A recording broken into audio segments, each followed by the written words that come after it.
বড়জোড়া থেকে দীঘা সাইকেল চড়ে সাক্ষরতা অভিযানের প্রচারে। বয়সটা একটা সংখ্যা মাত্র, ফের প্রমাণ করলেন বড়জোড়ার সংগ্রামপুর গ্রামের বছর ৬৮-র শ্যামাপদ প্রামাণিক। ২০১১, ২০১২ ও ২০১৫ সালে সাইকেলে চেপে জনসচেতনতামূলক প্রচারে সাইকেলে চেপে সারা রাজ্য ঘুরেছেন। এবার রবিবার আন্তর্জাতিক সাক্ষরতা দিবসের সকালে স্থানীয় জামবেদিয়া মোড় থেকে সাক্ষরতা অভিযানের প্রচারে ওই সাইকেল চালিয়ে দীঘার অভিমুখে যাত্রা করলেন তিনি। এদিন তার সাইকেল যাত্রার সূচনা অনুষ্ঠানে উপস্থিত ছিলেন অসংখ্য স্থানীয় মানুষ।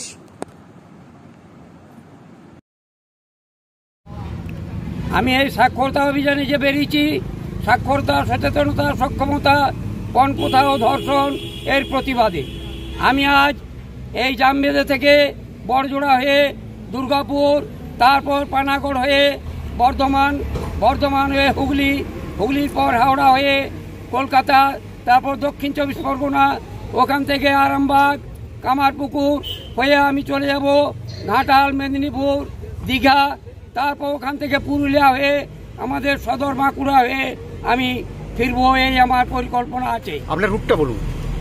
আমার এইটাই তো দীঘার থেকে লাস্ট, কিন্তু দীঘার থেকে তো আমার ফিরতেই হবে এদিকে, তাই পুরুলিয়া হয়ে বাঁকুড়া হয়ে আমি ফিরবো।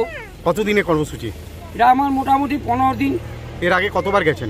এর আগে আমি ৩ বার গেছি, ২০১১, ২০১২, ২০১৫, অল ওয়েস্ট বেঙ্গল। আপনার নাম? আমার নাম শ্যামাপদ প্রামাণিক। বাড়ি সংগ্রামপুর। আজ আমাদের শ্যামাপদ প্রামাণিক জামবেদিয়ার মোড় থেকে সাক্ষরতা, সচেতনতা ব্যাপার নিয়ে এবং আমাদের যে পণপ্রথা তার বিরুদ্ধে মানুষকে সচেতন করার উদ্দেশ্যে সারা দক্ষিণবঙ্গ সে পরিক্রমা, সাইকেলে করে পরিক্রমা করবেন।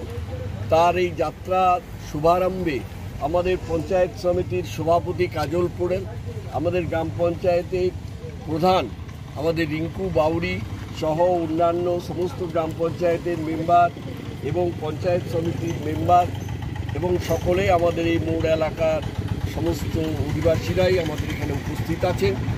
আমরা এই যাত্রা সফল হোক, শুভ হোক, এই কারণে আজকে আমরা এখানে ওর এই যাত্রা পথে আমরা সূচনা করব। আমাদের এই সূচনা লগ্ন আর কিছুক্ষণের মধ্যেই আমাদের এটা আরম্ভ হবে। কি নাড়বেন নাকি? খুলে যা, কন্টিনিউ করে, ছোট ছোট করে দিন। পতাকাটা নেড়ে একটা কন্টিনিউ করে দিন। আমাদের একটা পতাকা আনবো। স্ক্রিন মারলে